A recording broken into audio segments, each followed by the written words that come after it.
Selamat pagi, Om Swastiastu. Yang terhormat Bapak Kepala SMP Negeri 3 Abang, yang kami hormati Bapak Wakil Kurikulum SMP Negeri 3 Abang, dan Ibu Bapak Guru dan pegawai yang saya banggakan. Pertama-tama marilah kita panjatkan puji syukur atas kehadiran Tuhan Yang Maha Esa, Ide Sang Yang Widiwasa, sehingga kita bisa berkumpul guna menghadiri acara Desiminasi Budaya Positif di SMP Negeri 3 Abang. Untuk mempersingkat waktu, saya akan bacakan susunan acara pada hari ini. Yang pertama adalah pembukaan, kemudian dilanjutkan dengan doa. Yang ketiga adalah sambutan dari Bapak Kepala SMP Negeri 3 Abang sekaligus membuka acara. Yang keempat adalah acara penyampaian desiminasi budaya positif, dan yang terakhir adalah penutup. Untuk selanjutnya, saya akan langsung menuju ke acara pertama, yaitu pembukaan yang telah kita lewati bersama. Kemudian acara yang kedua adalah doa. Untuk Bapak yang bertugas, kami mohonkan untuk berdiri.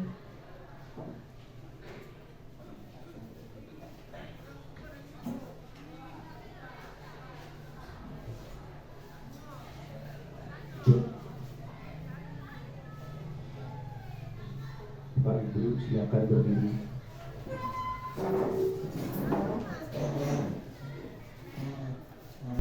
Om Awigenam Astu Namo Sidhyani.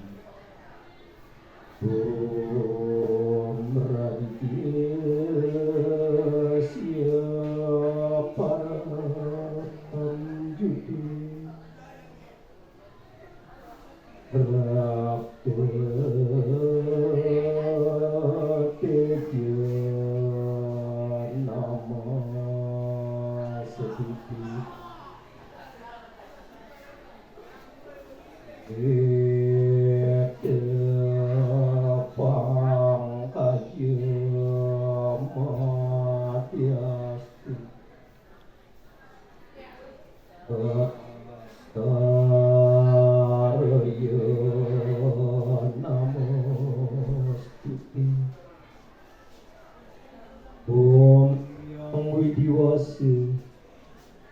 Tuhan Yang Maha Tahu, kami keluarga besar SMP Negeri 3 Abang berkumpul dan menjamu pada acara desiminasi budaya positif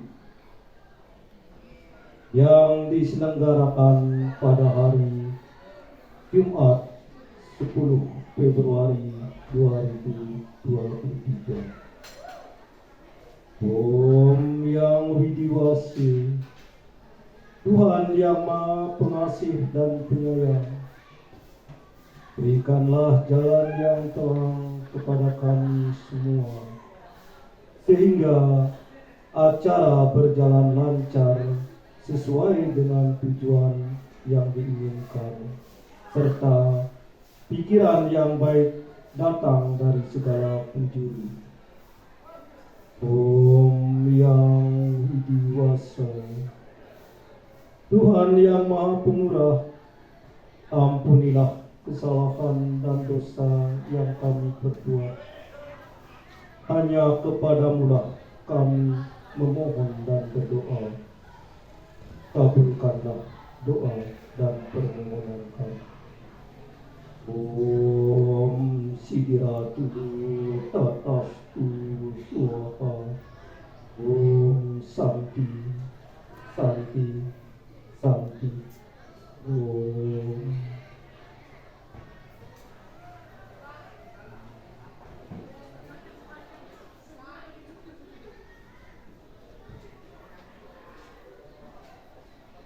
Terima kasih kepada Bapak Pembaca Doa. Untuk peserta dipersilakan kembali. Untuk selanjutnya kita akan memasuki acara berikutnya, yaitu sambutan dari Bapak Kepala SMP Negeri 3 Abang sekaligus membuka acara. Kepada Bapak Kepala SMP Negeri 3 Abang kami persilakan. Terima kasih. Om Swastiastu. Yang saya hormati Bapak Waka Kurikulum, Bapak Waka Kesiswaan, Bapak Waka Humas, dan Bapak Waka Sarpras, Ibu KTU. Yang saya banggakan Ibu Desa selaku calon guru penggerak dari SMP Negeri 3 Abang, dan yang saya cintai Bapak Ibu guru yang hadir pada kesempatan yang berbahagia ini. Berbahagia sekali kita bersama-sama hadir dalam kegiatan diseminasi modul 1.4 ya, yaitu budaya positif, yang nantinya akan mengulas budaya-budaya positif sebagai bentuk aksi nyata yang telah diperbuat, diprogramkan, dan akan berkelanjutan oleh teman kita selaku calon guru penggerak.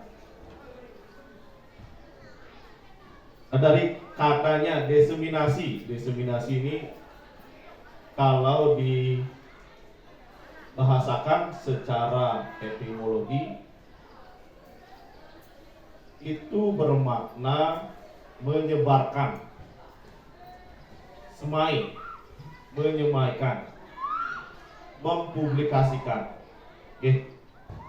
Budaya positif. Jadi budaya positif sebagai bentuk pengejauhantahan materi yang telah dipelajari pada modul guru penggerak, calon guru penggerak. Nah, pada kesempatan yang berbahagia ini saya sampaikan bahwa kita sudah melalui guru penggerak itu dari angkatan 1, angkatan 4, dan angkatan 7 sekarang ya. Jadi sudah banyak sekolah atau SMP Negeri 3 Abang yang mengikuti program penggerak dari Kemendikbud. Nah, berkaitan dengan budaya positif, setelah kita baca dan kita bisa tarik beberapa hal poin penting adalah budaya positif ini tentunya akan membuat karakter siswa kita lebih baik. Bu Desa sudah mencobakan dan tentunya telah berdampak. Ada sudah pergerakan dan sudah berdampak, dan hal positif yang sudah berdampak itulah yang akan diseminasikan pada kesempatan hari ini. Jadi intinya Ibu Desa akan berbagi praktik baik yang sudah dilaksanakan. Praktik baik ini diharapkan saya pribadi selaku kepala sekolah agar Bapak Ibu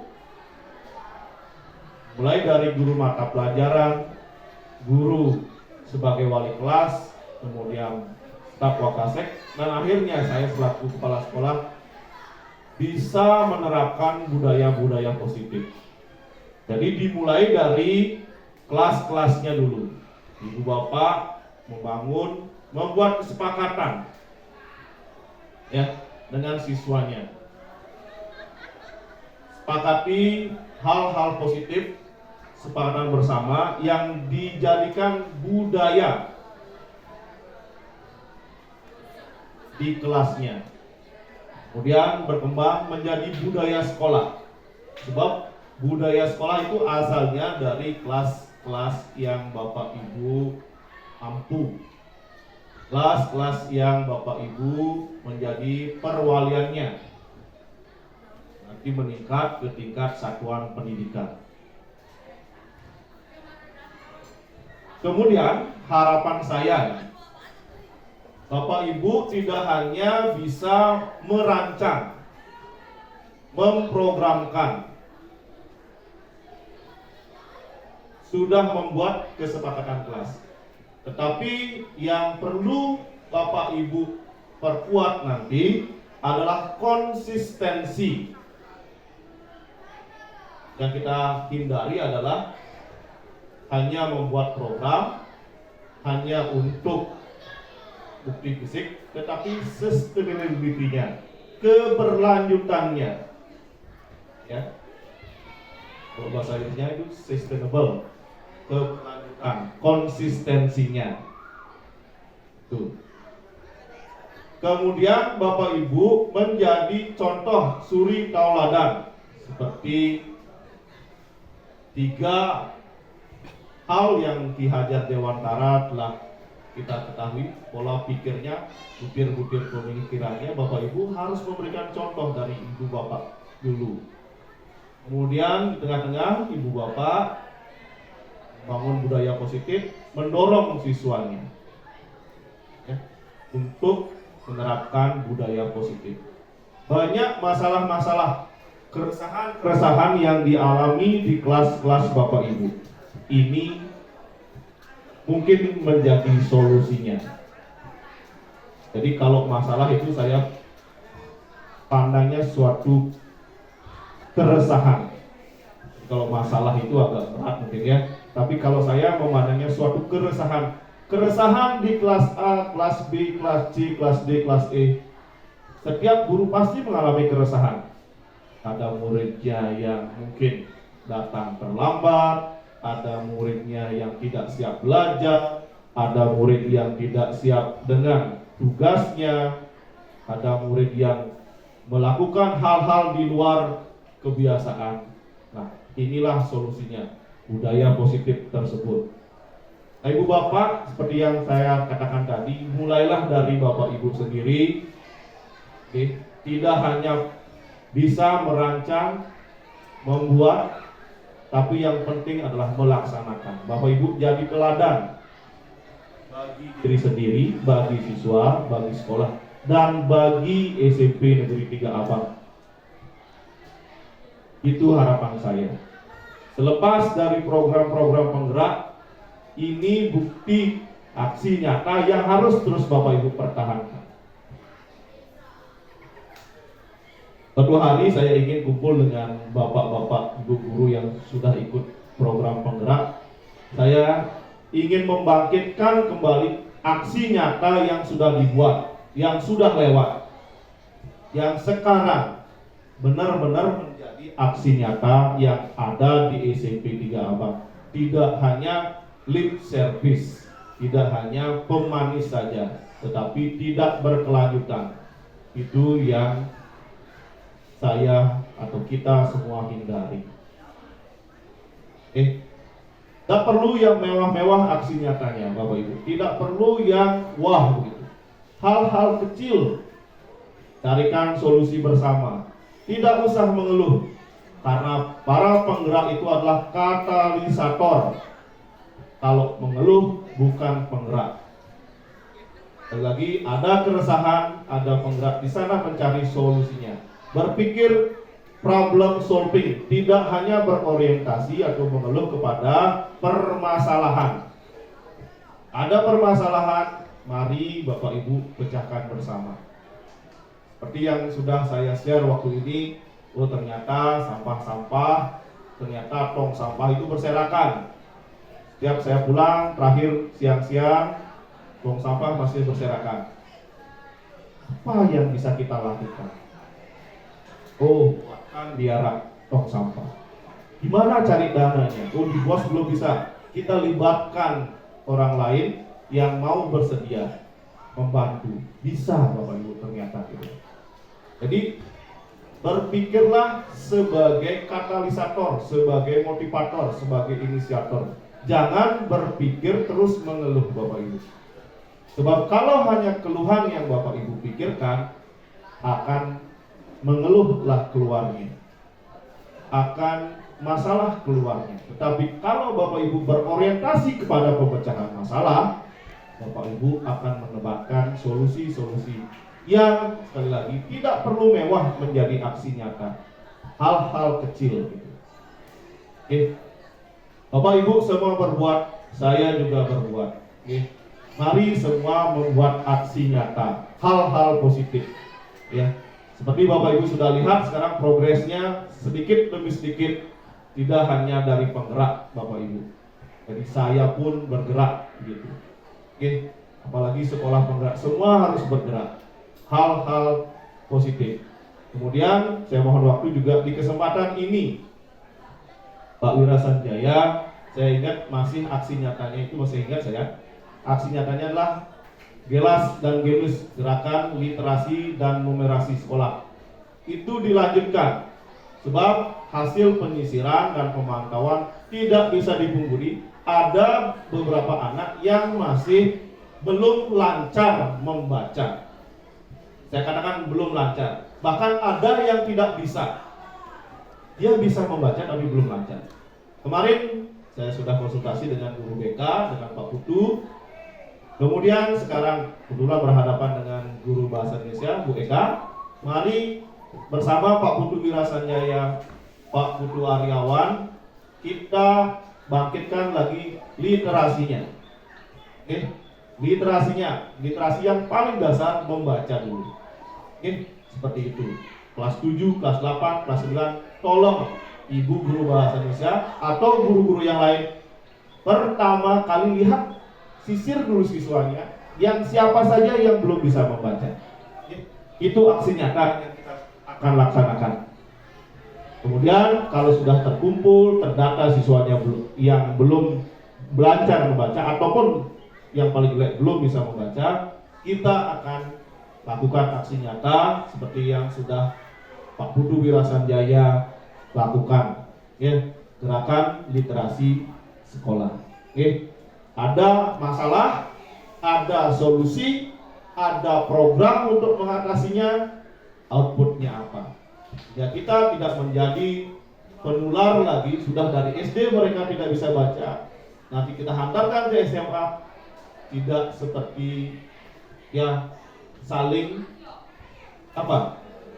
saling tuding, seperti mana duluan telur sama ayam. Kan itu kita berusaha untuk memutus rantainya di sini, berusaha. Yang penting ada aksi nyata.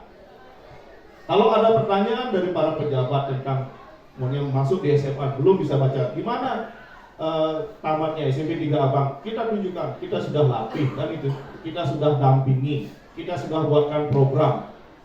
Tuh. Jadi kita bisa berargumen, jadi tidak menyalahkan. Jangan pula kita menyalahkan di sekolah dasar, tidak. Itu masih orientasi berpikir problem. Tapi mari kita ubah paradigma berpikir solutif, mencari solusi di setiap permasalahan. Itu ya. Kemudian nanti Pak Gede Labe juga ada di sini dengan guru matematika Pak Nengah Joni, Pak Komang Gede Widarwan. Numerasinya waktu ini kan sudah ada dari Smart Solution ya, bukunya kampung. Murid-murid yang suka bermain angka di setiap kelas itu banyak yang beli ternyata. Nih Pak Nengah Dayu kan tahu ada catatan siswa yang beli. Tampung Pak D. Ya, buat numerasi, generasi numerasi. Latih mereka. Siapa tahu memang bakatnya di matematika. Tidak usah semuanya, cari 4 atau 5 aja yang suka, itu kita latih, itu aksi nyata. Oke, Pak D. Itu ada bukunya, sudah dibelikan, silakan. Matematika itu asik dan menyenangkan gitu ya ternyata. Oke, itu program aksi nyata yang akan kita laksanakan di samping yang hari ini dibuat oleh Ibu Desa, guru calon guru penggerak kita dari SMP Negeri 3 Abang. Oke, bersama kita bergerak dan menggerakkan, membuat SMP 3 Abang bangga, membuat SMP 3 Abang tidak lagi istilahnya sebagai sekolah buangan. Dan sudah kita perjuangkan, mudah-mudahan dengan sekolah penggerak, dengan guru-guru penggerak, otomatis sekolah ini akan diperhitungkan. Astungkare tidak ada yang kena mutasi. Syukur, saya sudah pusing. Tetapi memang masih ide Siang Widi, Tuhan membersamai kita. Tetap bapak-bapak pejabat di atas itu tidak ada mengutak-atik lagi sekolah penggerak.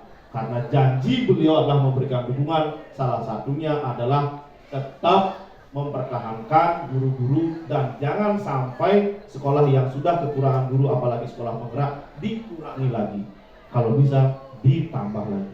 Oke, itu yang kebahagiaan yang bukan bagaimana, memang siapa tahu Bapak Ibu tetap ada ingin untuk mutasi, tapi tahan dulu, mari buat aksi nyata dulu selama 3 tahun mengabdi di sini. Selama 3 tahun Bapak Ibu tunjukkan aksi nyatanya. Setelah 3 tahun ke depan Bapak Ibu dengan rasa bangga, saya sudah menjadi guru di SMP 3 Abang 5 tahun, 8 tahun, 10 tahun untuk mencari mutasi. Mungkin perputaran akan ada.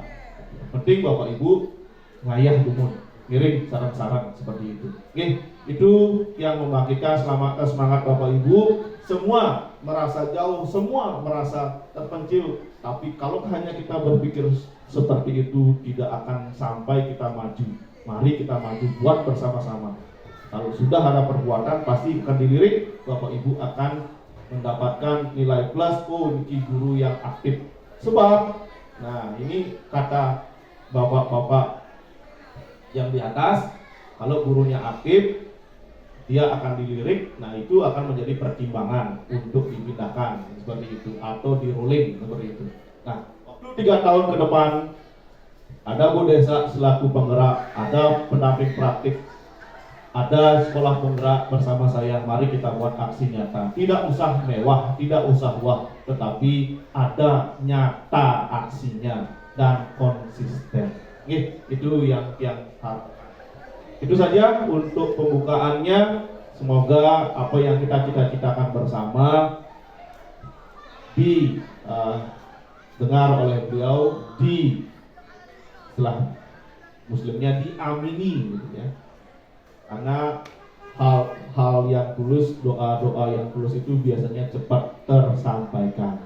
Oke, Bapak Ibu, itu yang bisa sampaikan atas kesempatannya, yang buka kegiatan diseminasi budaya positif oleh calon guru penggerak angkatan 7, Ibu Desa Ria Asparini SPD di SMP Negeri 3 Abang, yang buka secara resmi. Terima kasih atas perhatiannya. Untuk waktu yang persilakan Bu Desa untuk berbagi praktik baiknya, hal yang sudah dilakukan, budaya-budaya positif yang telah dibangun di kelasnya. Oke, itu yang dapat saya sampaikan. Yang singkat untuk para Santi. Om Santi Santi Santi Om.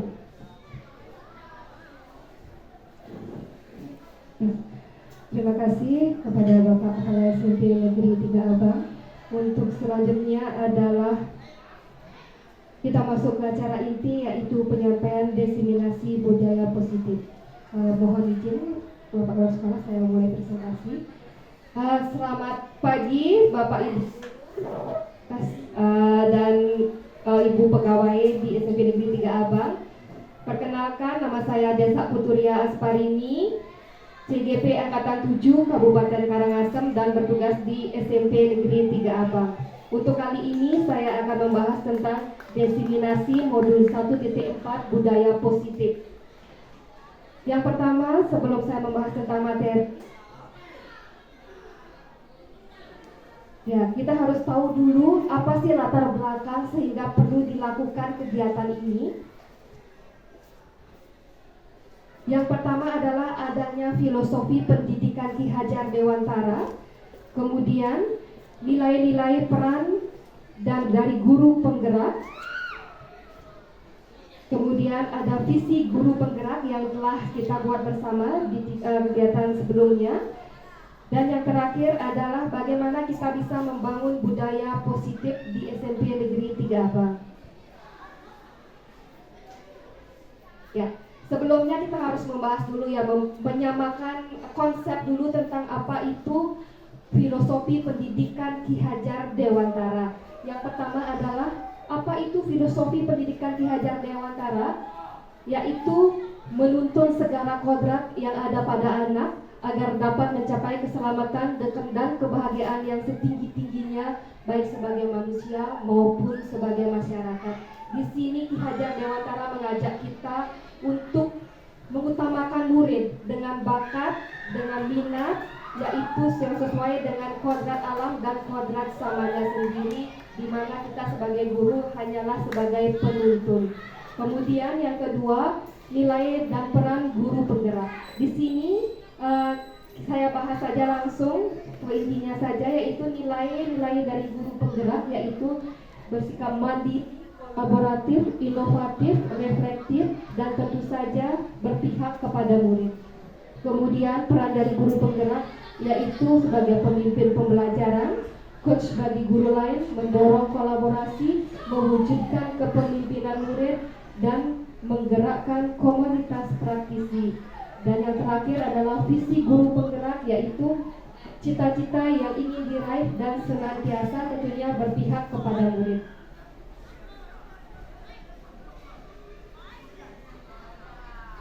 Ya, dari para tadi saya langsung akan keterkaitannya apa sih antara ketiga hal tersebut dengan budaya positif yang akan saya bahas sekarang. Ya, yang pertama adalah pentingnya membangun budaya positif di sekolah sesuai dengan filosofi pendidikan Ki Hajar Dewantara, yaitu pendidikan yang berpihak pada murid untuk membantu Bapak dan Ibu guru serta warga sekolah dalam mencapai visi yang telah disepakati. Kemudian, peran dan nilai guru penggerak untuk menggerakkan dan memotivasi warga sekolah agar memiliki, meyakini, dan menerapkan visi atau nilai-nilai kebajikan yang disepakati sehingga tercapai budaya positif yang berpihak kepada murid.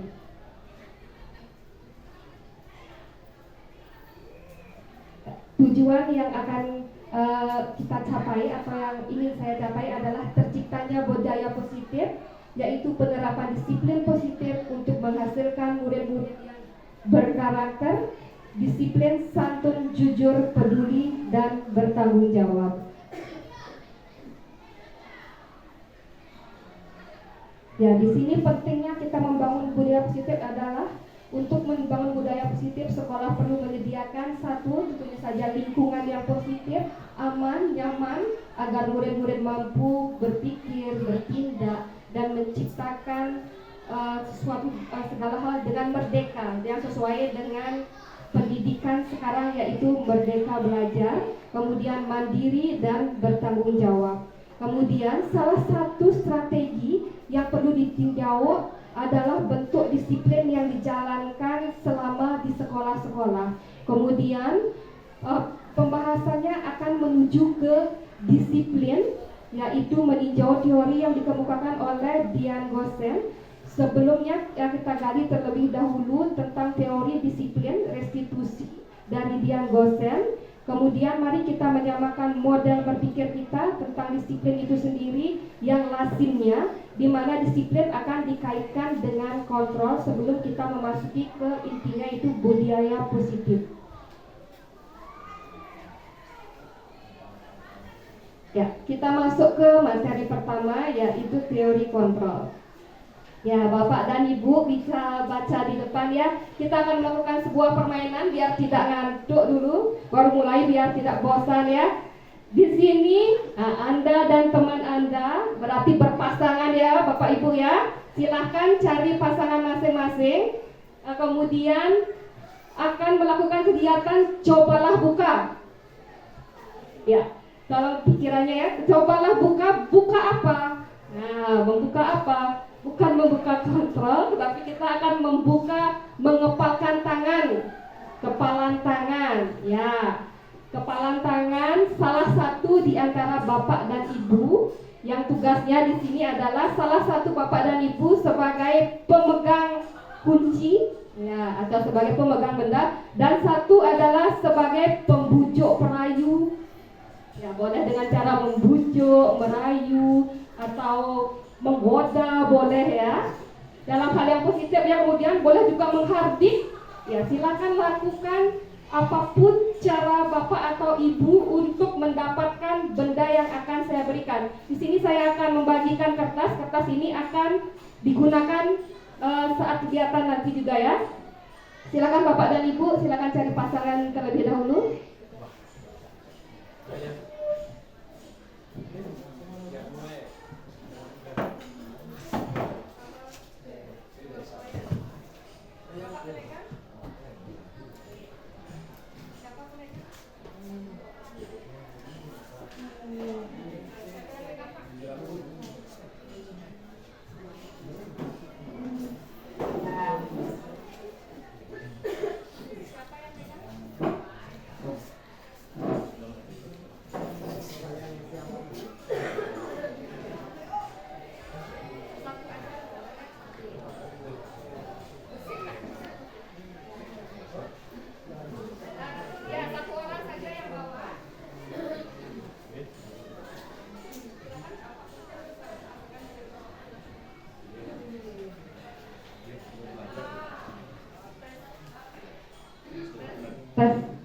Sudah Bapak Ibu, salah satu yang memegang kertas kunci atau benda kuncinya, dan satu orang akan membujuk, merayu, menghardik apapun langkah yang Bapak Ibu lakukan, boleh asal positif ya, jangan kasar, untuk mendapatkan benda itu dari pasangan Bapak Ibu masing-masing. Saya beri waktu kira-kira 1 menit ya.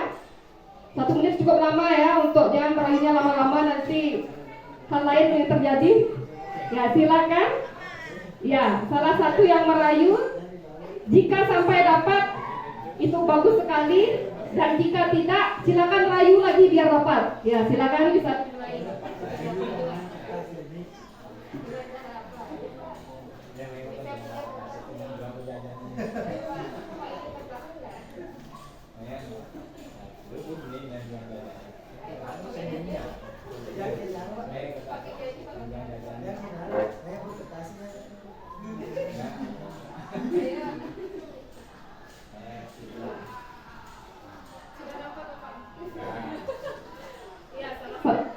Salah satu rekan kita sudah mendapatkan kertasnya. Ada yang lain? Kalau Bapak katanya dirayu dulu ibunya. Ya, silakan dirayu dulu. Bapak mungkin bisa singgah ke villa rayuannya agar sudah.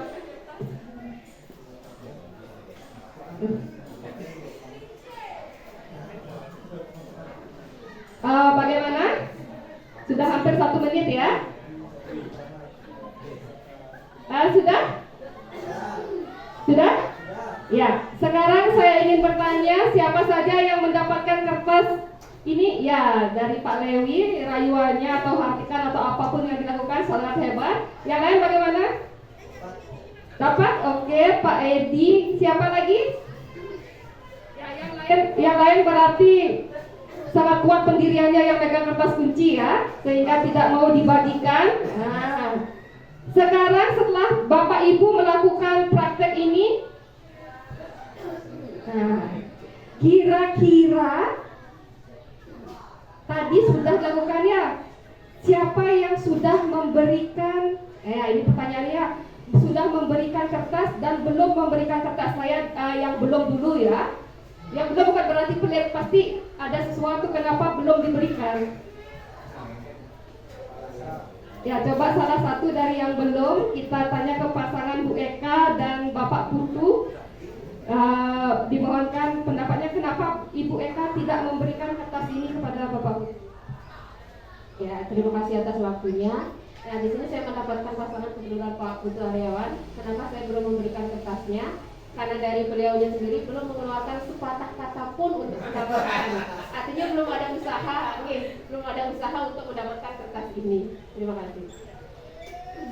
Ya, terima kasih untuk pasangan Pak Putu dan Bu Eka. Sekarang yang sudah memberikan, silakan siapa? Pak Medi tadi yang memberikan ya. Terima kasih atas kesempatannya. Jadi kenapa saya memberikan Pak Edi kertas? Karena saya dirayu akan dikasih tiket liburan bebas menginap 1 hari di penginapan beliau. Terima kasih. Ya, terima kasih banyak. Berarti tadi dari pasangan yang belum, kenapa belum memberikan? Karena belum ada usaha dari si peminta. Kemudian dari yang sudah, usahanya sangat besar sampai memberikan liburan gratis. Ini dipegang jadinya ya Bapak ya.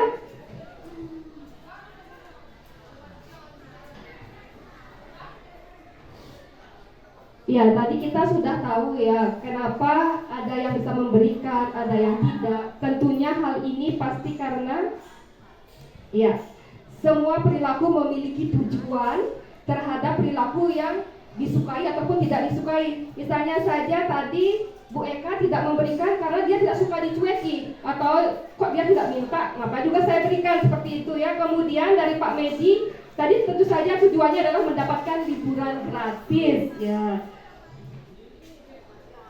Ya, kemudian kita bisa melihat juga bahwa di sini kebutuhan setiap orang tentunya berbeda-beda ya. Seperti Pak Putu mungkin, saya tidak butuh dengan kertas itu, makanya saya tidak minta. Padahal nanti akan dibutuhkan, mungkin nanti akan diminta lagi ya Bu ya.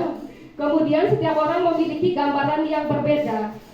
Mungkin menurut ketika ada yang tidak memberikan, kemudian oh ini penting sekali untuk saya. Gambarannya adalah itu adalah barang yang sangat penting sehingga tidak akan diberikan kepada orang lain. Kemudian kita berusaha memahami pandangan orang lain tentang dunia, semua perilaku memiliki tujuan. Hanya Anda yang bisa mengontrol diri Anda dan tidak bisa mengontrol orang lain. Misalnya saja tadi Pak Medi, siapa yang memutuskan untuk memberikan? Yang memutuskan untuk memberikan, ya pasti Pak Medi sendiri kan ya? Ya tentu saja. Hal ini tadi sudah dijelaskan ya bahwa Pak Medi memberikan dengan iming-iming liburan gratis. Jika ada orang lain yang mempengaruhi Pak Medi misalnya, kasih aja gini-gini, Pak Edi atau saran teman yang akan Pak Medi lakukan. Oh iya, ya tentu saja yang pertama adalah apapun yang kita lakukan, kontrol yang kita lakukan adalah mulai dari diri sendiri.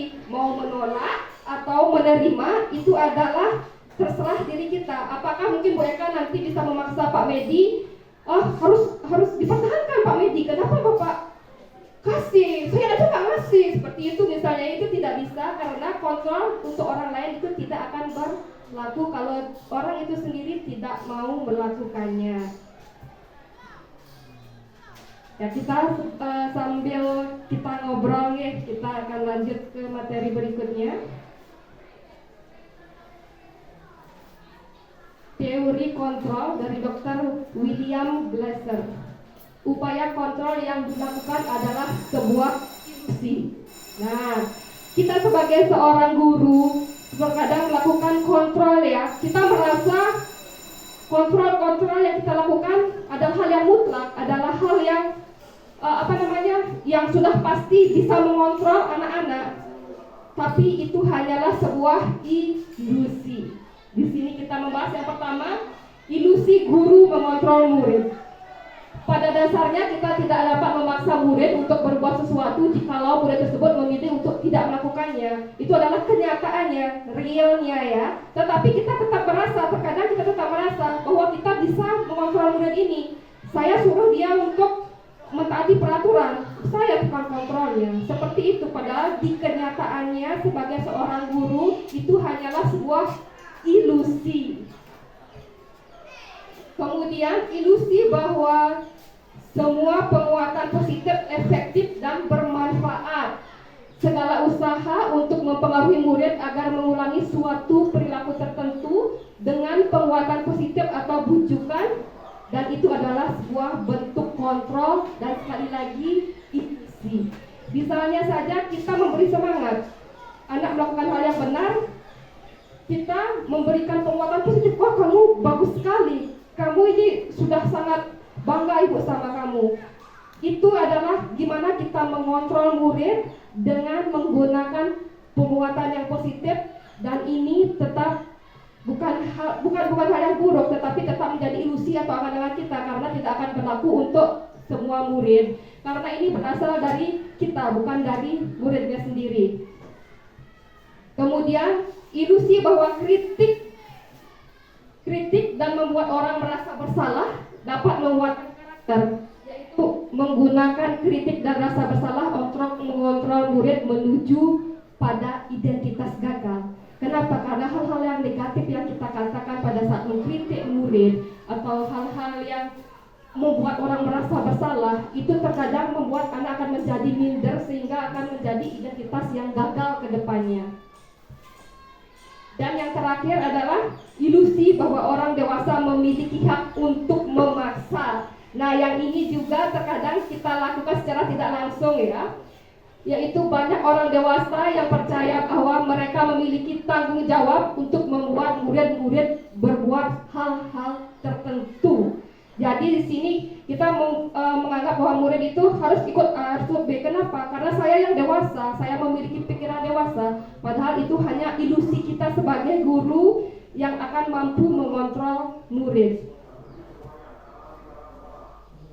Kemudian, bagaimana seorang bisa berubah dari paradigma stimulasi respon pada pendekatan teori kontrol?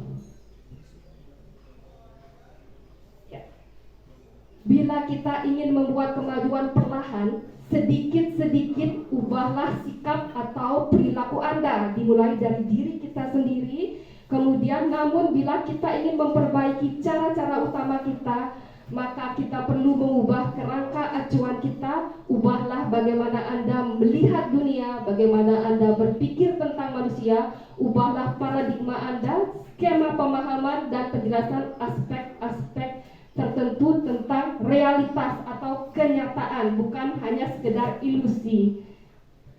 Ya, di sini bisa Bapak Ibu lihat apa sih stimulus respon atau hal-hal yang biasanya kita anggap benar ya. Yang pertama adalah realitas atau kebutuhan kita sama.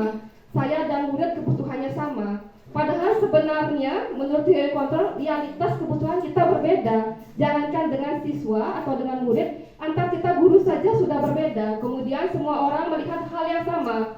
Padahal di teori kontrol atau kenyataannya, setiap orang tentu saja memiliki gambar yang berbeda untuk segala hal ya. Kemudian kita mencoba mengubah orang agar berpandangan sama dengan kita. Kita membujuk, kita merayu dan lain-lainnya. Padahal di kenyataannya kita harus berusaha memahami pandangan orang lain tentang dunia. Kemudian perilaku buruk dilihat sebagai suatu kesalahan. Itu menurut kita nih. Kemudian padahal pada realitanya semua perilaku pasti memiliki tujuan. Ketika sesuatu yang kita anggap buruk itu untuk yang melakukan mungkin memiliki tujuan yang belum kita mengerti nih. Kemudian orang lain bisa mengontrol saya, orang lain bisa mengajak saya untuk melakukan sesuatu. Padahal di realitanya hanya Anda, diri Anda sendiri yang mampu mengontrol diri sendiri. Kemudian saya bisa mengontrol orang lain. Teori kontrolnya dan kenyataannya tentu saja tidak bisa, karena orang yang mengambil keputusan tetaplah diri sendiri. Kemudian pemaksaan ada pada saat bujukan gagal. Nah, ini juga terkadang kita lakukan. Sebenarnya yang bisa dilakukan adalah kolaborasi dan konsensus penciptakan pilihan-pilihan baru agar tidak terjadi pemaksaan. Kemudian yang terakhir, model berpikir menang kalah. Kalau saya tidak bisa mendapatkan apa yang saya inginkan, berarti saya kalah. Kalau saya bisa, berarti saya menang. Itu adalah stimulus respon, hal yang hanya sebenarnya ada di angan-angan kita. Kemudian teori kontrolnya adalah model berpikir menang-menang. Apapun keputusannya, saya menang dengan tujuan saya dan Anda menang dengan tujuan Anda. Jadi tidak ada model berpikir menang kalah kembali. Sampai di sana dulu, kira-kira Ibu, Bapak bisa mengerti? Baik, kita lanjutkan ke yang berikutnya. Apa itu makna kata disiplin? Menurut Ki Hajar Dewantara menyatakan bahwa di mana ada kemerdekaan, disitulah harus ada disiplin yang kuat. Sungguh pun disiplin itu bersifat self-disiplin, yaitu kita sendiri yang mewajibkan kita dengan sekeras-kerasnya, tetapi itu sama saja. Sebab jikalau kita tidak cakap melakukan self-disiplin, wajiblah penguasa lain untuk mendisiplinkan diri kita. Dan peraturan demikian itulah harus ada di dalam suasana yang merdeka. Artinya di mana kita harus mengutamakan self-disiplin atau pendisiplinan diri.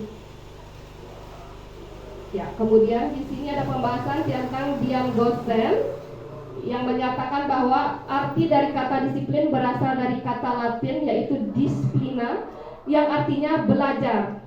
Kemudian kata disiplin juga berasal dari akar kata kata yang sama dengan disiplin atau murid dan pengikut. Kemudian disiplin diri mempelajari bagaimana cara kita mengontrol diri dan bagaimana menguasai diri untuk memilih tindakan yang mengacu pada nilai-nilai yang kita hargai. Kemudian sebagai pendidik, ini untuk guru-guru, tujuan kita adalah menciptakan anak-anak yang memiliki disiplin diri.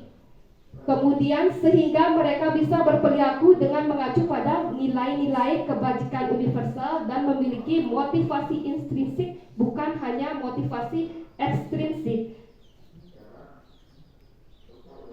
Ya, tadi disinggung apa itu nilai-nilai kebajikan. Yang pertama, nilai-nilai kebajikan adalah sifat-sifat positif manusia yang merupakan tujuan mulia yang ingin dicapai setiap individu. Kemudian, nilai-nilai kebajikan universal adalah nilai-nilai kebajikan yang disepakati bersama.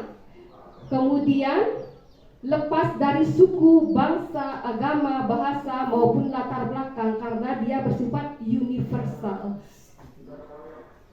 Ya, kemudian nilai kebajikan yang ingin dicapai oleh setiap anak di Indonesia, ini universal untuk anak yang ada di Indonesia untuk sekarang ini sesuai dengan dari pemerintah, kemudian dari apa yang kita terapkan adalah profil pelajar Pancasila, yaitu tentunya semua rekan-rekan sudah tahu ya, apa saja profil pelajar Pancasila?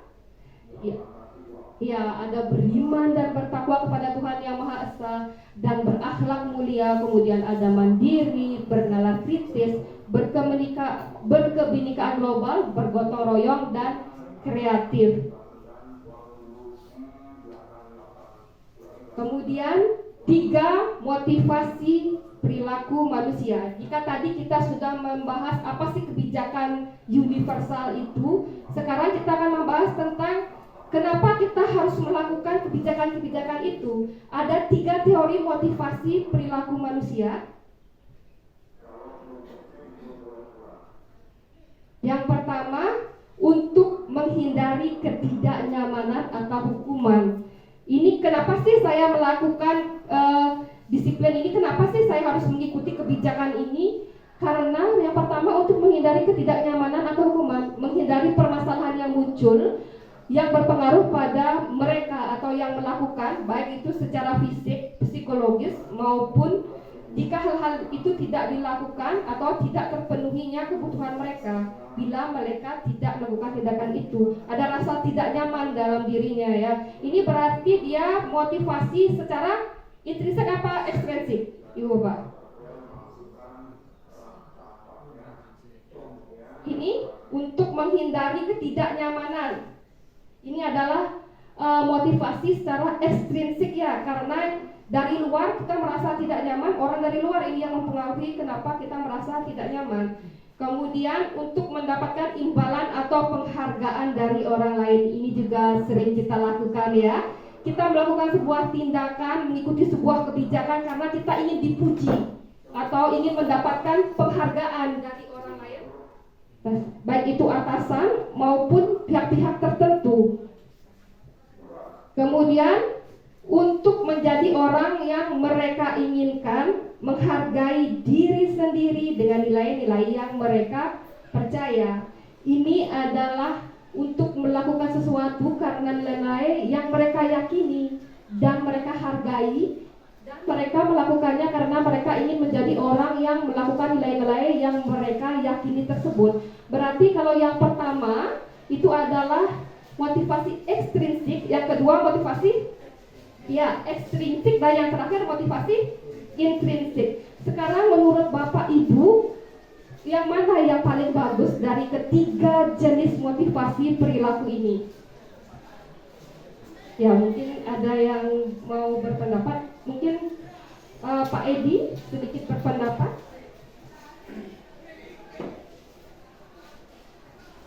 Ya, terima kasih atas waktunya. Jadi dalam motivasi perilaku di sini sebanyak itu dalam basic, yaitu memotivasi yang akan membuat seseorang memiliki disiplin positif, karena motivasi perilaku positif seperti motivasi. Nah itu yang bisa dia sampaikan. Terima kasih. Ya, terima kasih kepada Bapak Edi. Pendapatnya motivasi yang paling mempengaruhi bagaimana kita melakukan kebijakan adalah motivasi intrinsik atau motivasi dari dalam diri kita sendiri, ya, atau motivasi yang bersifat internal, yaitu untuk menjadi orang yang mereka inginkan dan menghargai diri sendiri dengan nilai-nilai yang mereka percaya. Itu jauh lebih baik daripada motivasi ekstrinsik tadi. Ya, jika tadi motivasi kita sudah tahu kebijakan yang universal seperti apa, kemudian motivasi yang harus kita tumbuhkan adalah motivasi intrinsik seperti apa. Sekarang saya akan maju ke hukuman, konsekuensi, dan restitusi. Kenapa? Sudah ada kegiatan, sudah ada motivasi, sekarang harus ada tindakannya. Hukuman adalah suatu bentuk prosedur atau tindakan yang diberikan kepada individu atau kelompok atas kesalahan, baik itu pelanggaran atau kejahatan yang telah dilakukan dalam bentuk reinforcement negatif atau penderitaan dalam rangka pembinaan dan perbaikan tingkah laku sehingga tidak terulang kembali di kemudian hari. Kemudian konsekuensi adalah merujuk pada semua akibat atau hasil dari suatu perbuatan, baik akibat atau hasil tersebut bersifat positif maupun negatif. Yang ketiga, restitusi. Apa itu restitusi? Restitusi adalah proses menciptakan kondisi bagi murid untuk memperbaiki kesalahan mereka sehingga mereka bisa kembali pada kelompok mereka dengan karakter yang lebih kuat. Jadi selain memberikan hukuman, konsekuensi, harus juga ada restitusi agar apa yang kita lakukan memberikan dampak positif atau membuat karakter murid itu menjadi lebih kuat. Kira-kira mengerti Bapak Ibu? Apa masih bingung? Kalau masih bingung, saya punya sedikit permainan lagi. Kertasnya Bapak Ibu yang tadi sudah dibawa? Ya, terima kasih untuk kertasnya. Saya punya permainan yaitu hukuman dan konsekuensi. Jadi kertas Bapak Ibu, Ibu bagi dua dulu.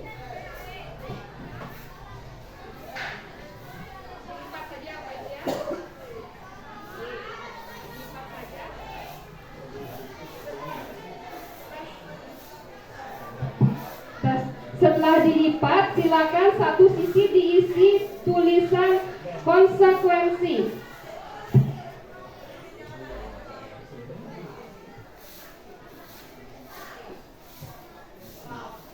Dan di baliknya diisi tulisan hukuman.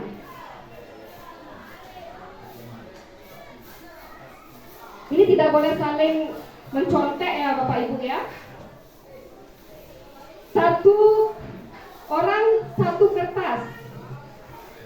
Ini bukan tugas berkelompok Bapak Ibu, jadi silakan Bapak Ibu buat sendiri ya. Ya, di sini saya telah menyiapkan beberapa tindakan.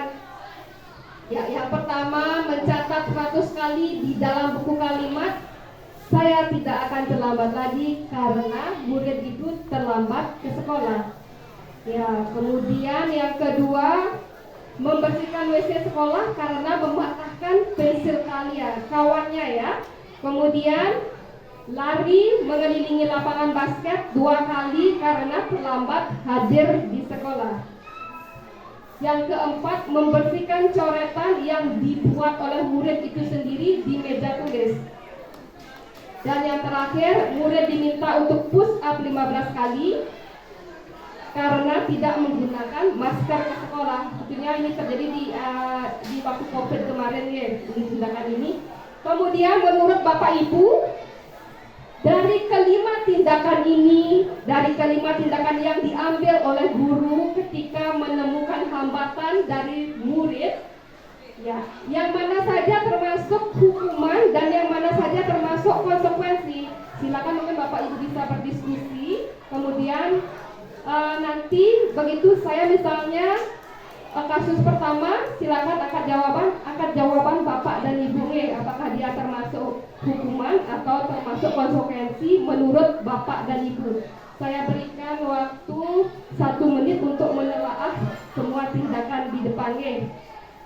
Saya persilakan sambil menikmati hidangan yang telah disiapkan jika masih ada.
Ya, sambil saya mau meninjau dulu hasil diskusinya.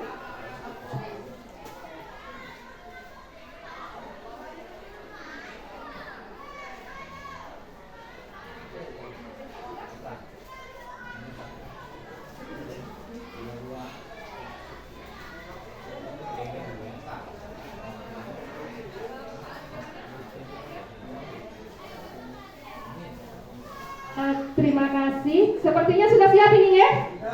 Sudah? Yang pertama, mencatat 100 kali di dalam buku kalimat. Saya tidak akan terlambat lagi karena terlambat ke sekolah. Menurut Bapak Ibu, konsekuensi atau hukuman?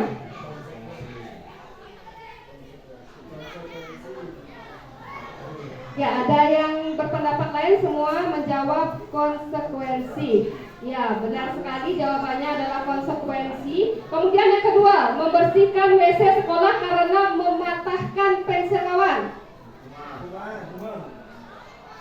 Ya, mungkin di sini saya akan minta pendapat sedikit. Kenapa dia termasuk hukuman, bukan konsekuensi?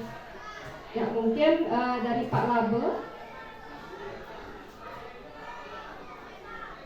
Terima kasih atas waktunya. Kenapa membersihkan WC sekolah karena mematahkan pensil kawannya, agar sebagai tindakan efek jerah kepada siswa bersangkutan sehingga berdampak atau membias kepada peserta didik yang lainnya. Mungkin itu yang saya kira. Terima kasih. Ya, terima kasih. Mungkin Bapak yang atau Ibu yang lain yang memilih hukuman juga bisa memberikan pendapat. Bapak Putu sepertinya sudah kejut-kejut dari tadi ini ya. Terima kasih atas menurut saya kenapa itu disebut hukuman, karena itu sifatnya bukan kesepakatan. Kalau konsekuensi itu adalah muncul dari sebuah kesepakatan yang memberikan antara kedua belah pihak. Tapi kalau hukuman sifatnya seperti tindakan yang merugikan para siswa. Terima kasih atas pendapatnya. Tentu saja benarnya kalau hukuman itu bersifat bukan sebuah kesepakatan ya, tetapi diberikan untuk membuat efek jerah. Kemudian kita yang ketiga, maaf saya lupa. Tadi silakan dinaikkan dulu. Ya, merupakan hukuman. Lari mengelilingi lapangan basket 2 kali karena terlambat hadir di sekolah. Kenapa dia berupa hukuman? Mungkin Pak Medi bisa membantu saya. Baik, terima kasih. Kenapa itu berupa hukuman? Mungkin karena dia mengambil tindakan terlambat, jadi dia harus membayar terlambat tersebut dengan menerima hadiah berupa lari keliling lapangan basket 2 kali. Terima kasih. Ya, terima kasih banyak. Semua memilih hukuman ya? Ada yang lain? Kemudian berikutnya membersihkan coretan yang dibuat di meja tulis. Ini di meja tulis berarti apa kira-kira? Coba angkat ibu bapak. Apa jawaban dari ibu bapak? Ya, biar tidak ada yang saling mencontek jawaban sendiri ya. Hukuman atau konsekuensi? Konsekuensi, ya. Nah, sekarang kepada Pak Nyoman Mintar, tolong pendapatnya. Terima kasih atas waktu yang diberikan kepada saya untuk bisa menyampaikan pendapat saya, yaitu membersihkan coretan yang dibuatnya di meja tulis. Karena anak disuruh membersihkan itu supaya meja kembali baik, kembali bersih. Apa yang dia perbuat itu supaya betul-betul menyadari, kemudian dia bisa membersihkan ulang apa yang dia lakukan mengenai pengotor yang menyebabkan kotornya meja sehingga bersih kembali seperti semula. Itulah konsekuensinya dia kena hukuman seperti itu. Nah, terima kasih banyak atas pendapat dari Pak Nyoman Mintar. Dia berupa konsekuensi yang dilakukan akibat dari perbuatan dia sendiri ya.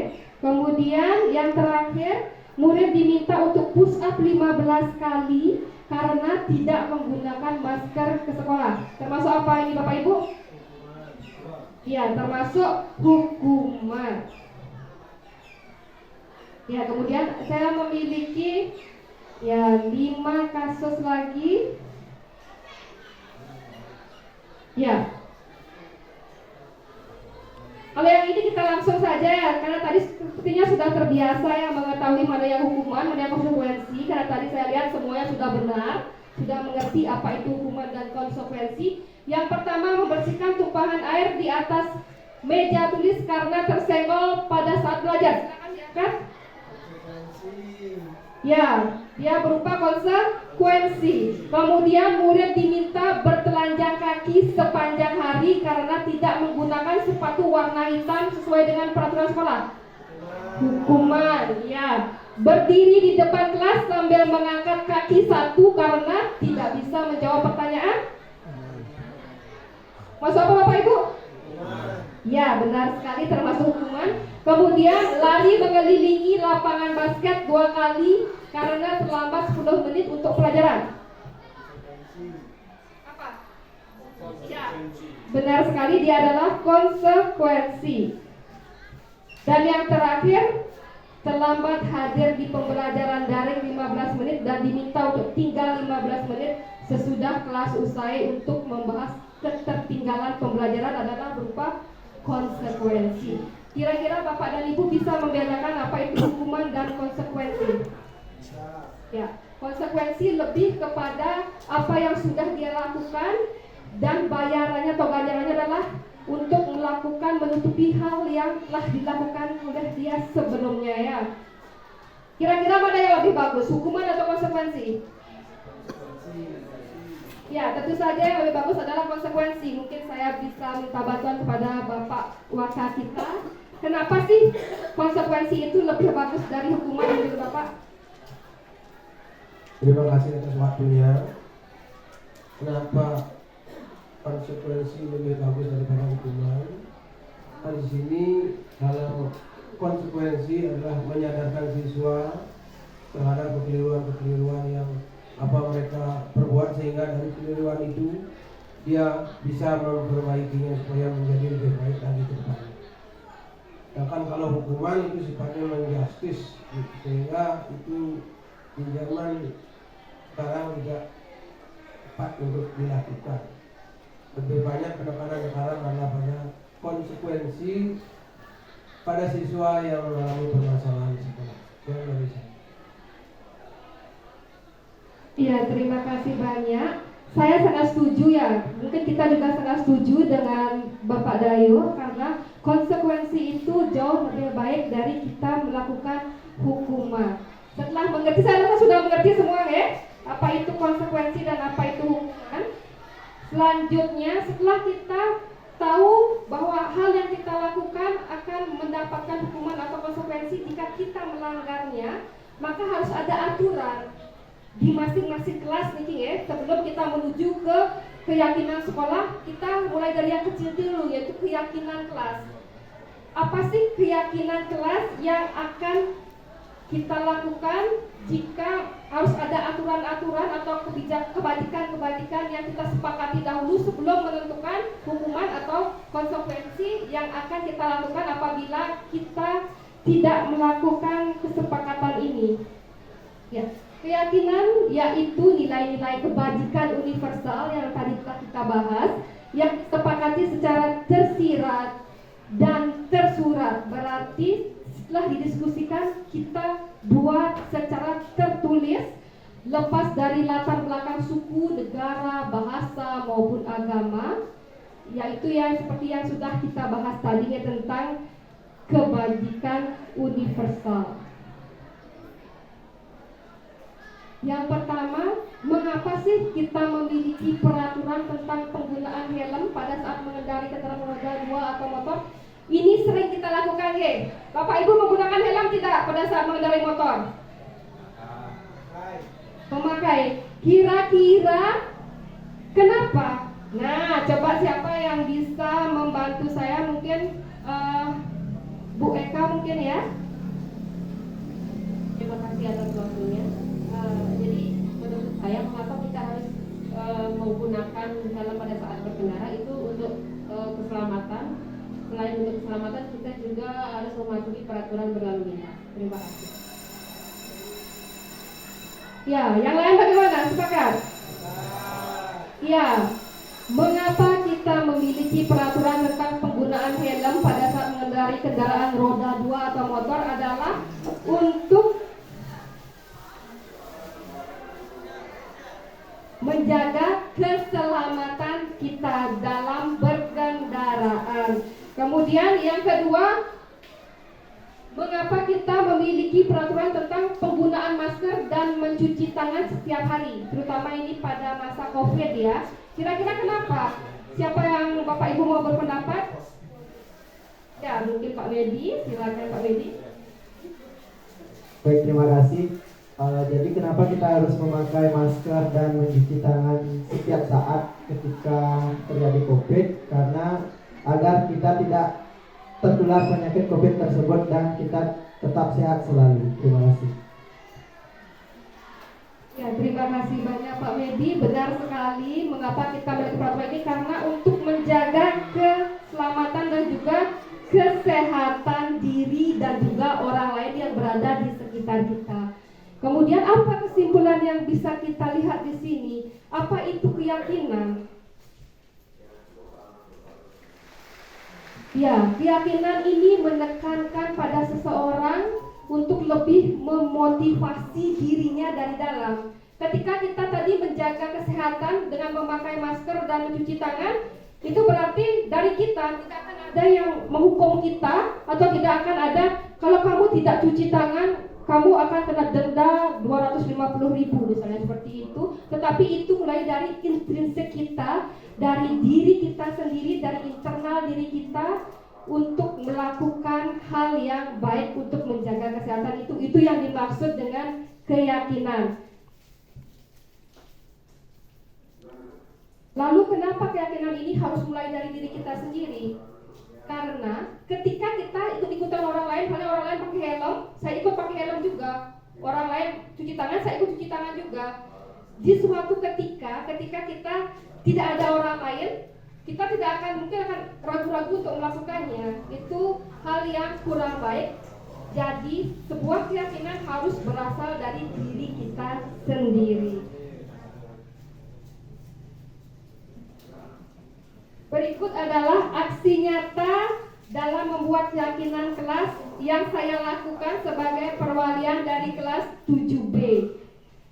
Di sini seperti kata Bapak Kepala Sekolah tadi, kita berbagi aksi nyata, berbagi aksi baik yang telah saya lakukan, dan Bapak Ibu Guru saya yakin mungkin sudah ada yang melakukan atau yang belum. Semoga aksi nyata saya bisa memberikan motivasi. Dalam melakukan aksi nyata ini, yang pertama kali saya lakukan adalah berdiskusi, menyamakan pendapat, menyamakan apa yang kita pikirkan antara saya dan murid saya yang ada di kelas 7B. Kemudian ya, setiap anak saya berikan kesempatan untuk menulis keyakinan kelas di sticky note. Kenapa? Karena ketika kita langsung misalnya menyampaikan pendapat, ada beberapa anak yang masih ragu-ragu atau kurang percaya diri. Langkah yang saya ambil adalah menggunakan sticky note agar semua pendapat dari anak-anak akan tertampung dan juga ada bukti nyatanya tentang pendapat yang mereka sampaikan. Kemudian ya, anak-anak akan menempelkan keyakinan kelas yang mereka usulkan. Menurut mereka keyakinan ini yang penting untuk saya, keyakinan ini yang akan saya lakukan. Mereka berpendapat langsung ditempel di papan tulis.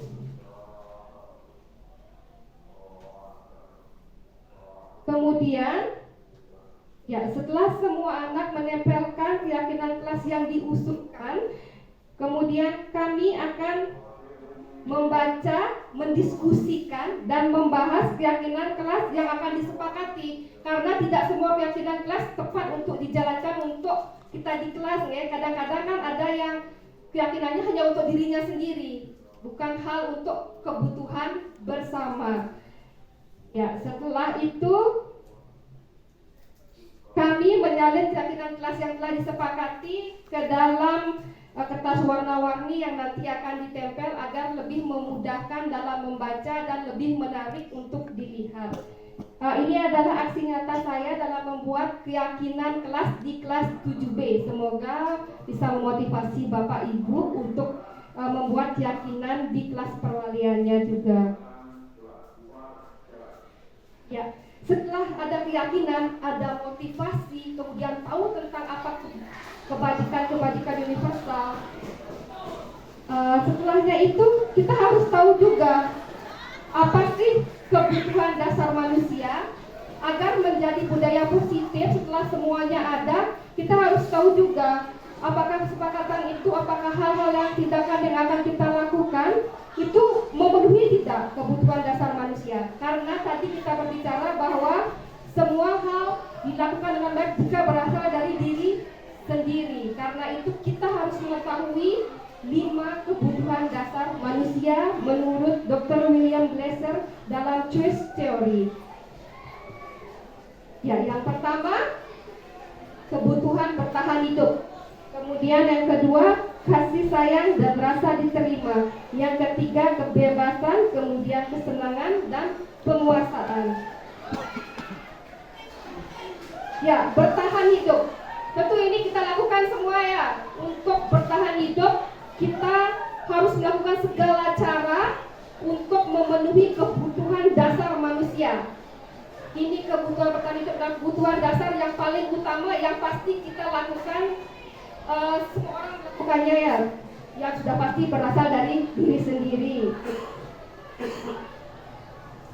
Kemudian kebutuhan akan kasih sayang dan rasa diterima, yaitu kebutuhan ingin disukai, kebutuhan mau diterima oleh orang lain, lingkungan kita diterima dengan baik tanpa ada yang membenci dan lain-lainnya. Itu adalah kebutuhan kita juga. Kemudian kebutuhan akan kebebasan. Ya, ini sekarang sudah mulai digembar-gemborkannya, mulai dari kesetaraan gender, kemudian kebebasan berpendapat dan kebebasan-kebebasan lain, di mana kita menginginkan pilihan. Mereka perlu banyak bergerak, menyukai hal-hal yang baru dan menarik dan suka untuk mencoba-coba. Ini untuk murid ya. Kemudian kebutuhan kesenangan. Nah, ini banyak yang biasanya saya mau healing, saya mau bersenang-senang. Anak-anak zaman sekarang seperti itu ya, sedikit-sedikit saya pusing, oh saya butuh healing, saya butuh kesenangan, saya butuh liburan. Seperti itu, yaitu kebutuhan untuk mencari kesenangan dengan cara bermain, kebutuhan untuk dapat tertawa agar menjadi lebih bahagia ya. Kemudian kebutuhan akan penguasaan, merasa berkuasa, memiliki power, memiliki kemampuan untuk menguasai orang lain. yaitu kebutuhan pengakuan atas kemampuan yang berhubungan dengan kekuatan untuk mencapai sesuatu, menjadi kompeten, kemudian menjadi terampil, diakui atas prestasi, dan dan keterampilan yang dimiliki kemudian dapat membuat pencapaian sehingga dihormati, didengarkan, dan mampu meninggalkan pengaruh dan memiliki rasa harga diri yang tinggi. Itu adalah sebuah kebutuhan terhadap penguasaan atau power. Saya ingin diakui, saya memiliki kekuatan, saya memiliki prestasi, saya memiliki sesuatu yang bisa saya banggakan sehingga orang lain merasa bahwa saya mempunyai kekuatan melebihi teman atau orang lainnya. Kemudian setelah kita mengetahui motivasi diri kita, kemudian pastinya ini juga kebutuhan anak-anak ya, bukan motivasinya tapi kebutuhan anak-anak, karena selain kita anak-anak juga mempunyai kebutuhan yang sama. Dari 5 hal tadi kita harus mengetahui posisi kontrol yang baik karena kita adalah seorang guru untuk memenuhi kebutuhan tadi, kemudian sesuai dengan motivasi, kemudian sesuai dengan pembelajaran dari Ki Hajar Dewantara. Ya, bisa dilihat di depan. Motivasi ketika guru berbuat, karena ini adalah untuk kita ya 5 posisi kontrol dari guru. Yang pertama adalah ketika perilaku kontrol yang Bapak Ibu buat adalah sebagai penghukum, kemudian sebagai pembuat orang merasa bersalah, kontrol Ibu sebagai teman, sebagai pemantau, ataukah seorang manajer. Berikut diberikan beberapa contoh tindakan ya. Misalnya saja ketika Bapak Ibu menghardik, menunjuk-nunjuk, menyakiti, bahkan menyindir murid dengan perkataan-perkataan, di sana Bapak Ibu bertindak sebagai seorang penghukum. Kemudian ketika Bapak Ibu melakukan ceramah, menunjukkan kekecewaan mendalam, itu adalah posisi kontrol Bapak Ibu untuk membuat anak-anak atau murid-murid merasa bersalah. Kemudian ketika ada suatu masalah, Bapak dan Ibu memilih untuk membuat alasan-alasan untuk murid-muridnya. Ya, misalnya ada yang bermasalah, Bapak Ibu yang mencarikan alasan, oh mungkin mereka hanya bercanda atau apa. Itu adalah memposisikan diri sebagai teman. Kemudian ketika Bapak Ibu mengambil langkah, menghitung dan mengukur apa yang sebenarnya terjadi, di sana Bapak dan Ibu adalah sebagai pemantau. Dan yang terakhir, jika Bapak Ibu memposisikan diri sebagai seorang manajer, adalah Bapak Ibu pertama mengajukan pertanyaan-pertanyaan, kemudian dilanjutkan dengan yang lainnya. Di sini akan saya jelaskan langsung, yaitu motivasi eksternal. Tadi kita sudah bahas bahwa ada 2 jenis motivasi, yaitu motivasi eksternal dan motivasi intrinsik atau berasal dari diri. Yang eksternal yaitu ada penghukuman, membuat orang merasa bersalah, kemudian memposisikan diri sebagai teman, memposisikan diri sebagai pemantau. Di sini digolongkan kembali menjadi 2, yaitu perilaku kontrol negatif seperti tadi yang telah disampaikan untuk akan membuat identitas gagal di kemudian hari. Kemudian perilaku kontrol positif berupa teman, pemantau, dan manajer, yaitu diharapkan membuat identitas murid itu berhasil atau sukses. Kemudian kita lanjutkan tadi, setelah tindakan yang pertama ada tindakan ketika guru berkata, misalnya ini contoh tindakannya, contoh apa yang dilakukan oleh guru ketika menghadapi suatu masalah. Kalau kamu tidak melakukannya, maka saya akan menghukum kamu, maka saya akan menurunkan nilai kamu. Itu adalah sebuah hukuman. Saya sebagai guru menempatkan diri sebagai penghukum murid. Saya menentukan benar dan salah apa yang dilakukan oleh murid. Kemudian, kamu sudah mengecewakan ibu bapak.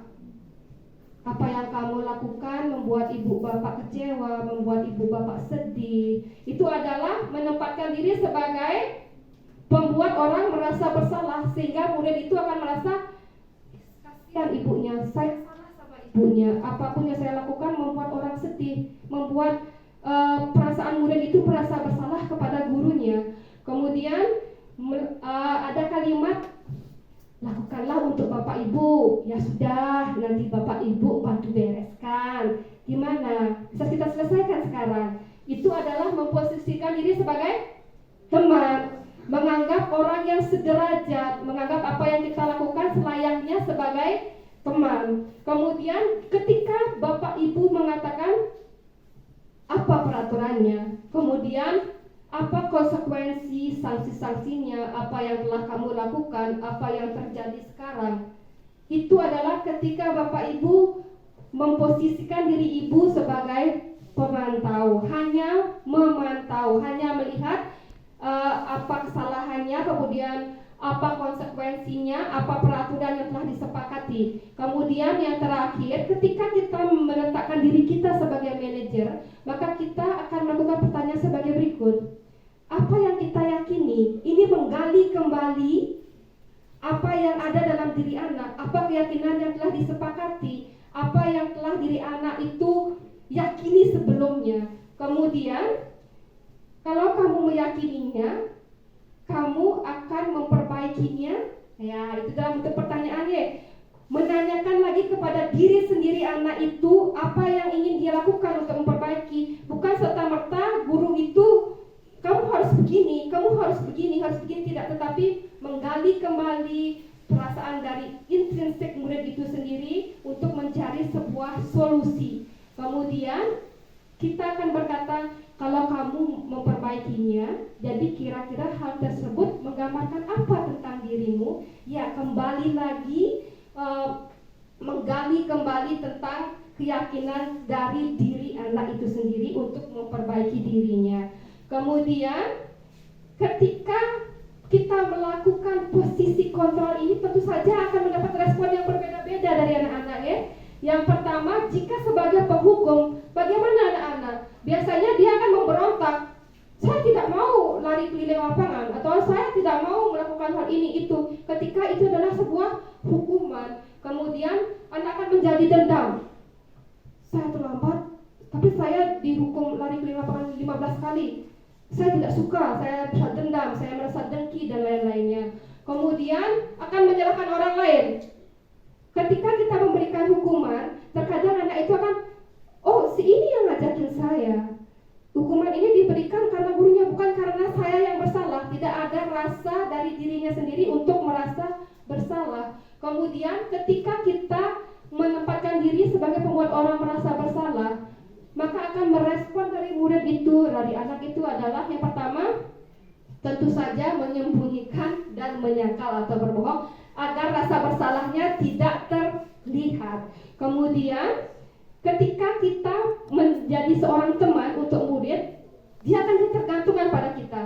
Nah, hal ini sudah saya pernah lakukan sendiri ya, dan saya merasakan hal itu. Ketika ada masalah atau terjadi masalah, murid itu akan tergantung pada kita. Ibu gimana gini-gini, sehingga terkadang apa yang mereka lakukan itu akan selalu bertanya kepada kita, tidak bisa dia mandiri untuk mencari sebuah solusi. Kemudian ketika kita sebagai pemantau, murid ini pintar ya, maka dia akan menyesuaikan bila diawasi. Ketika kita hanya melihat sesuai dengan peraturan saja, dia akan, oh kalau ada bapaknya ini, saya akan mengikuti apa yang ada di peraturan. Ketika tidak ada, ya suka-suka saya, seperti itu ya. Kemudian ketika kita meletakkan diri sebagai kontrol diri sebagai manajemen, ya di sini karena ada dari tadi menanyakan keyakinan, kemudian mencari solusi sendiri, kemudian menguatkan kembali apa yang baik dan buruk. Di sini kita mampu menguatkan watak atau karakter murid tersebut.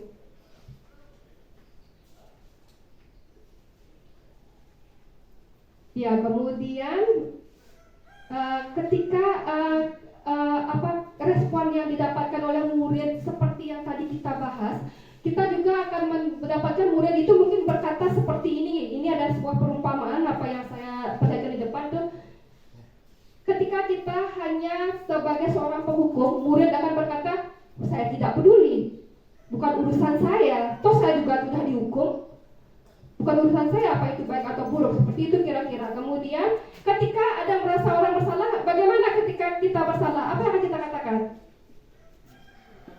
dia meminta maaf, bukan menyadari kesalahannya, tetapi meminta maaf karena telah merugikan orang lain. Kemudian ketika kita sebagai teman, kan kita kalau teman itu sejajar ya, maka dalam hati murid itu akan berkata, saya pikir Bapak Ibu teman saya. Ketika dia menghadapi permasalahan dan dihadapkan oleh suatu permasalahan, maka dia akan berkata, Bapak Ibu kan teman saya, jadi pasti membantu saya. Seperti itu, yang tidak ada kesadaran diri untuk memperbaiki diri dari dirinya sendiri. Kemudian jika dia sebagai seorang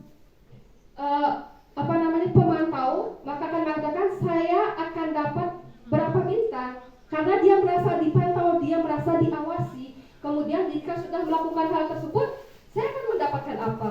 Jadi harus ada, dia berharap timbal balik ya, bukan untuk kebaikannya dia, tetapi karena mengharapkan suatu hadiah.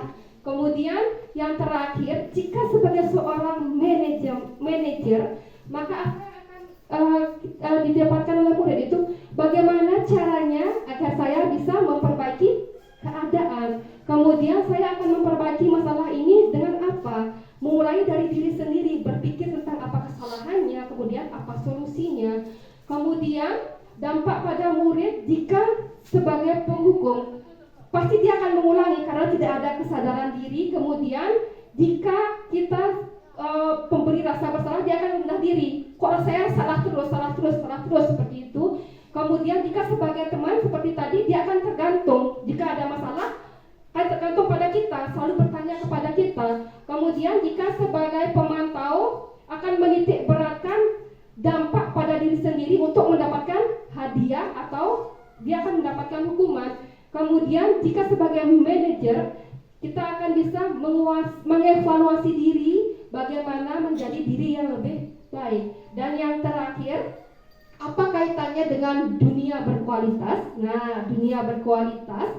Kemudian yang pertama, jika sebagai penghukum, murid meletakkan guru di luar dunia berkualitas karena semua ditentukan oleh guru. Kemudian murid meletakkan guru di dalam dunia berkualitas, sudah di dalam tetapi belum menyadari secara langsung. Kemudian murid meletakkan guru sebagai orang penting dalam dunia berkualitas karena dia sebagai teman, sahabat, dia adalah orang yang penting. Kemudian murid meletakkan guru peraturan di dunia berkualitas. Anda adalah seorang pemantau, maka murid akan menganggap Anda adalah sebuah peraturan yang ada di dunianya mereka. Kemudian jika sebagai manajer, murid meletakkan dirinya sebagai individu yang positif karena apa yang dilakukan berasal dari dirinya sendiri dengan arahan dan tuntunan dari gurunya.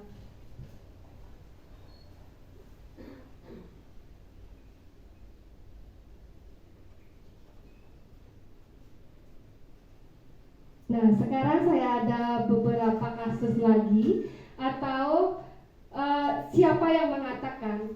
Misalnya saja ketika guru mengatakan saya kecewa sekali dengan kamu. Kira-kira dia meletakkan kebutuhan dasar manusia yang mana? Ada 5 tadi. Kira-kira yang mana? Mungkin BK ya?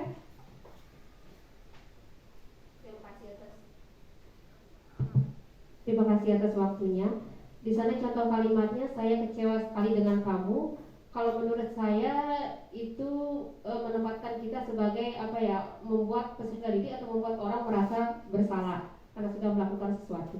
Terima kasih.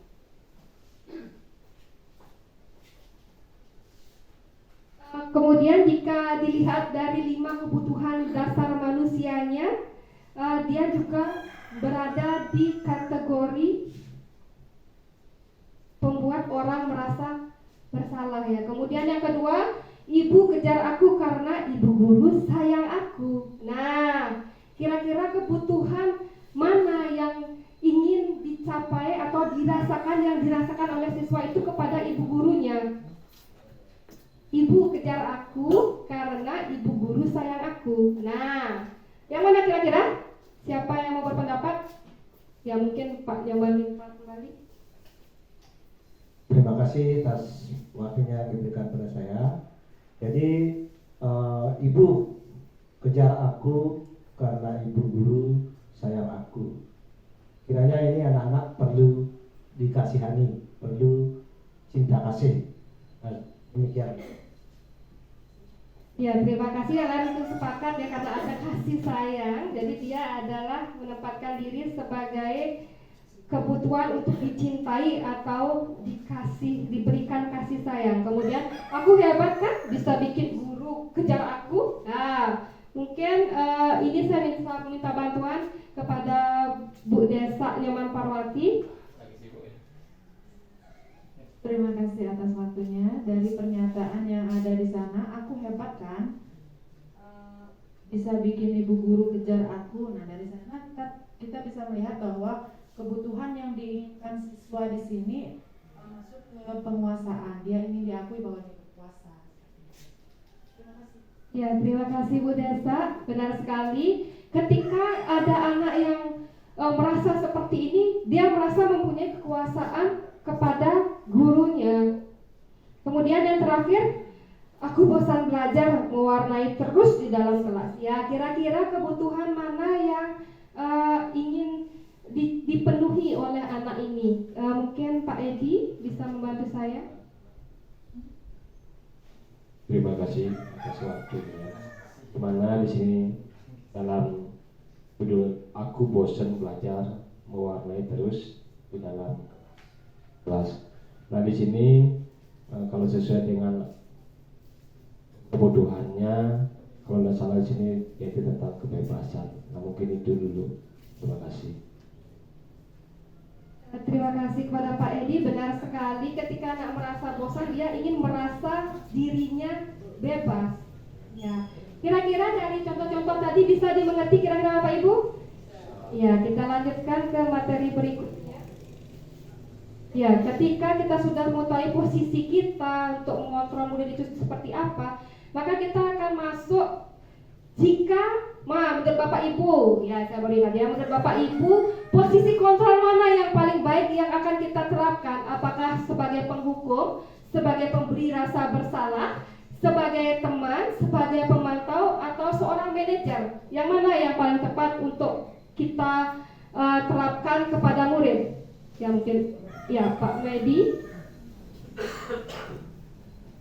Terima kasih atas kesempatannya. Jadi menurut saya yang lebih baik untuk murid kita terapkan adalah kita menjadi teman murid, karena nanti murid merasa lebih nyaman muridnya untuk berkomunikasi langsung dengan kita. Terima kasih.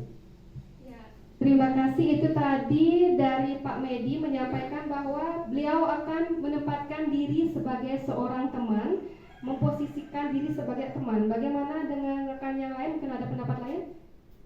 Ya, mungkin Bu Eka. Terima kasih. Kalau menurut saya lebih baik memposisikan sebagai manajer, karena di sini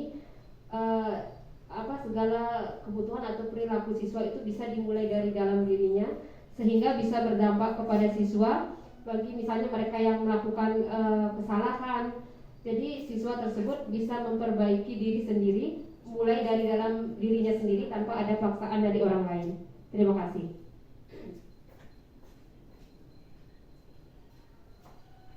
Ya, terima kasih untuk Bu Eka. Dari dua pendapat tadi, kalau saya lebih cenderung ke pendapatnya Bu Eka, kita harus menempatkan diri sebagai seorang manajer. Dan sebagai seorang manajer, kita harus mengetahui tiga sisi segitiga restitusi untuk memperbaiki, memperkuat karakter murid ketika dia mengalami suatu permasalahan. Ya, di depan sudah diperlihatkan tentang segitiga restitusi. Segitiga restitusi adalah proses menciptakan kondisi bagi murid untuk memperbaiki kesalahan mereka sehingga mereka bisa kembali pada kelompok mereka dengan karakter yang lebih kuat. Ini yang kita harapkan nih. Kemudian segitiga restitusi ini dapat dibagi menjadi tiga, yaitu satu, langkah pertama menstabilkan identitas siswa, kemudian yang kedua memvalidasi tindakan yang salah, dan yang ketiga adalah menanyakan keyakinan yang mereka telah sepakati. Ya, kita lanjut saja. Ya, ini adalah aksi nyata yang telah saya lakukan di sekolah ini tentang restitusi atau sebuah pendekatan untuk menciptakan sebuah disiplin positif. Ya, ini ada di channel YouTube saya. Jika ada yang ingin melihat lebih jelas, itu boleh minta linknya ke saya. Ya.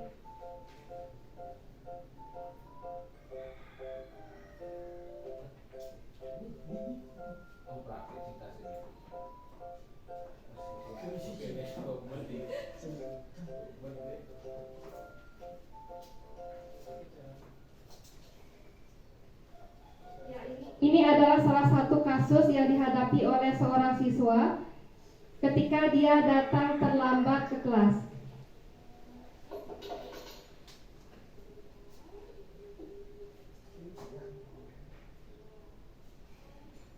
Terdengar?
tadi adalah salah satu kasus yang saya tangani sebagai aksi nyata saya untuk melaksanakan segitiga restitusi yang saya jelaskan tadi. Kira-kira dari apa yang telah saya lakukan, Bapak Ibu ada gambaran kira-kira apa yang harus dilakukan ketika menghadapi sebuah masalah dari murid.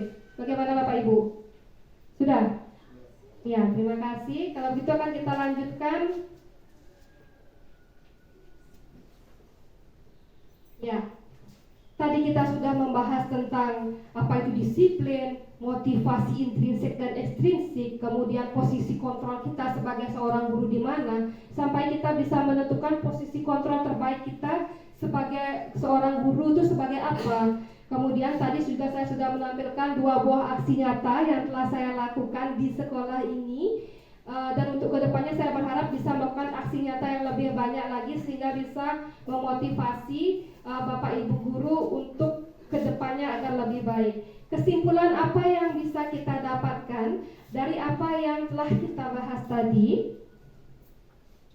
Ya, yang pertama, disiplin positif merupakan unsur utama dalam konsep budaya positif. Kata disiplin identik dengan kepatuhan. Kemudian yang kedua, pernyataan Ki Hajar Dewantara bahwa disiplin diri diperlukan untuk menciptakan murid yang merdeka. Kemudian yang ketiga, disiplin diri mampu membuat seseorang menggali kekuatan atau potensinya untuk suatu tujuan yang bermakna, kekuatan dirinya sendiri atau kemampuan intrinsiknya dia.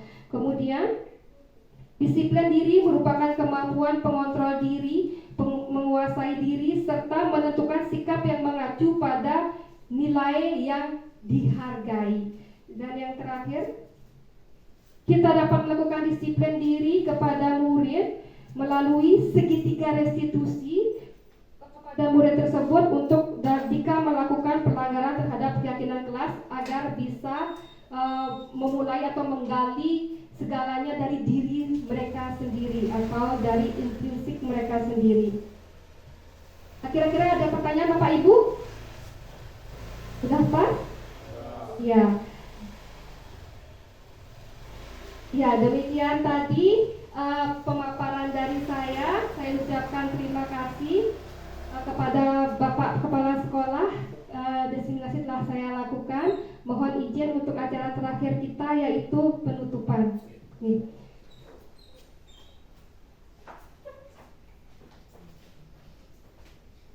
Terima kasih banyak kepada Bapak Ibu Guru, kepada Bapak Kepala Sekolah dan Bapak Wakase yang telah menyempatkan diri untuk mengikuti kegiatan saya hari ini. Semoga bermanfaat dan kita memperoleh dampak yang positif baik di sekolah maupun untuk diri kita sendiri.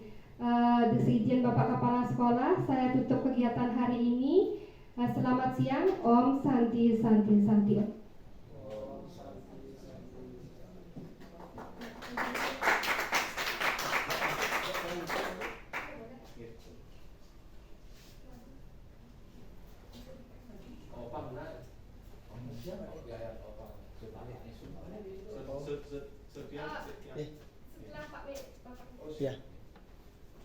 Oke, terima kasih Bu Desa telah berbagi praktik baik, aksi nyata, diseminasi budaya positif di sekolah.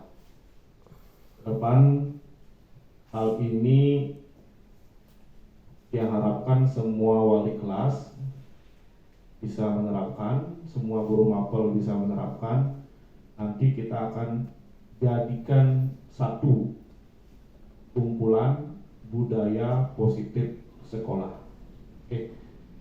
Sekali lagi, yang penting ini berkelanjutan dan diterapkan tidak hanya untuk pemenuhan aksi nyata calon guru penggerak, tetapi ibu bapak kelak kemudian hari, walaupun tidak ada lagi istilahnya program penggerak, baik sekolah penggerak maupun guru penggerak, tetap melanjutkan hal positif ini.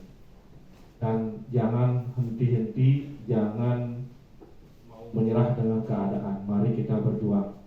Yang menyerah dengan keadaan, yang menyerang kita, membuat kita satu, musuh yang pertama adalah dari diri kita. Rasa rasa ngekoh, rasa rasa enggan, kemudian rasa frustasi. Itulah musuh yang paling utama. Mari kita berjuang. Kalau gurunya tidak semangat, bagaimana muridnya bisa semangat? Makanya mari kita berjuang bersama-sama. Udah Sa, sekali lagi terima kasih. Semoga apa yang Ibu diseminasikan itu berguna bagi Ibu, kita semua, dan tentunya SMP Negeri 3 yang lebih baik dari hari ke hari.